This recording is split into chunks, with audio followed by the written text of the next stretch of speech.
Back 9 at Turkey Creek. It's all on the other side of the property where holes 4, 5, 6, and 7 are. It's all on that side. The 10th hole is a lot trickier than I thought. There is water if you don't hit a good shot that carries the forced carry. But really, it is a baby version of the 18th hole, which preps you for the challenge that you will see on the 18th hole with water on your left and right. Put a good shot out there and gave myself a 7-iron into this green, and I was wrong. I should have hit the 6-iron because my club choice was trash. Or I just hit a shot that wasn't rewarded because it caught on the rough and didn't run out. I think that might have been the latter because I think it was a lower flighted ball that would have run all the way back there if it hadn't hit that rough. But so be it. I didn't know. And then I hit this chip, which was really, really friggin' good. And that's a great start to the back 9 when you chipped right there. So that's pretty good. Probably the weakest par 3 on the course. Really narrow on the left-hand side. The water doesn't really come into play unless you really miss your shot. But it's about a 195-yard shot.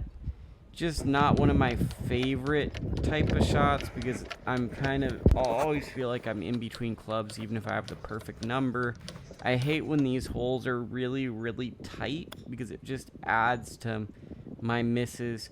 The 58-degree wedge I hit that pretty well. It came in good off the face. That was such a bad putt.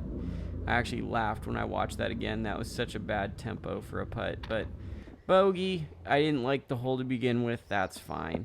This is a pretty cool par 5. In hindsight, if I played this again, you really want to get off the tee on this hole because the more distance you get, this is a very reachable par 5. So I had a pretty good drive. I wouldn't say it's like one of my best drives, but I got out there fairly well. I think a good drive gets you to about that tree.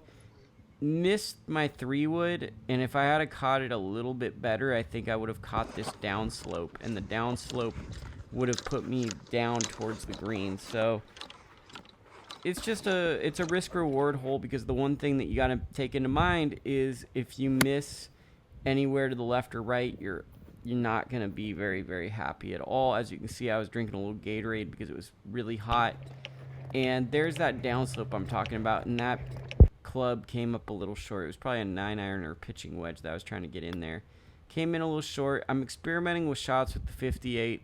That one will probably stay in the bag. That was not a very good chip, but my putter bailed me out. A par on a par 5 for a good player, that's not a good feeling. I'm not necessarily a good player, so I'll take any par I can get. This is a really bad swing, but I got away with it. I felt the club face open and turned it with my hands upon the strike, and I ended up just pulling it around this tree. It's conveniently placed in the fairway. So I gave myself a terrible look at the green. I basically took out my approach shot.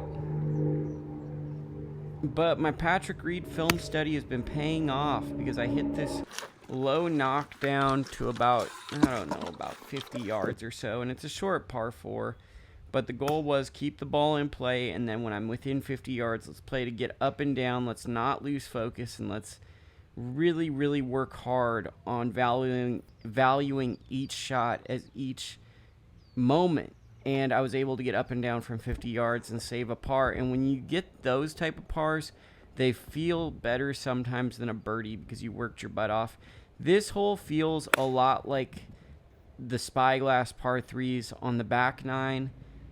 I really, really like this hole, the 14th hole. I wanted to take an 8-iron, played conservatively because I'd watched a golf vlog with the Golf Fanatics and that they were having yardage issues. So I took a 7-iron, and that probably was about the right choice. It got me to the middle of the green. It's a very safe play, and I thought I birdied it, but nothing was really going in this day. So a pretty pain-free par on that hole, which is one of the signature holes of the course. This is the bridge that you walk across it if you have a golf cart.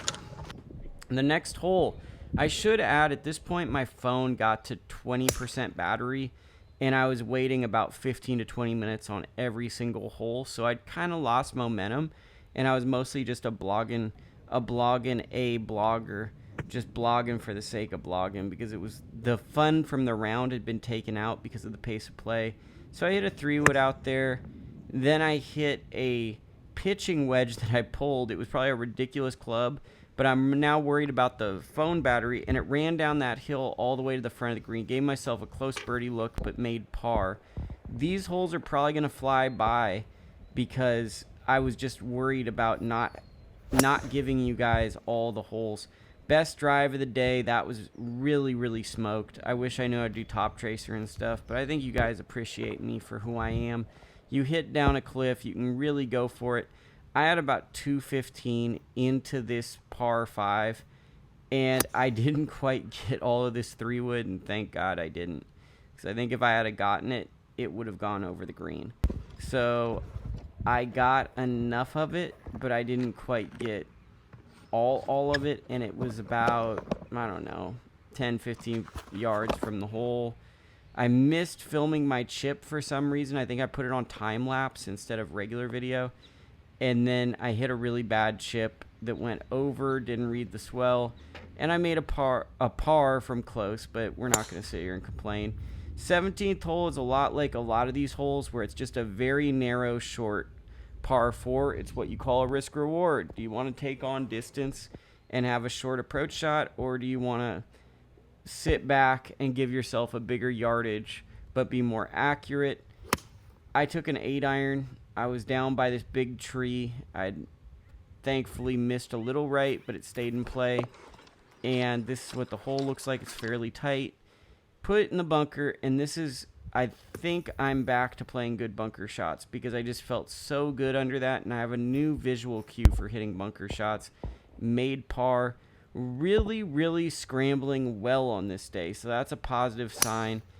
That was a huge 3-wood. So I tried to cut this corner, and I felt like this golf course had made me build up to this moment with the draws or the pulls I had to hit.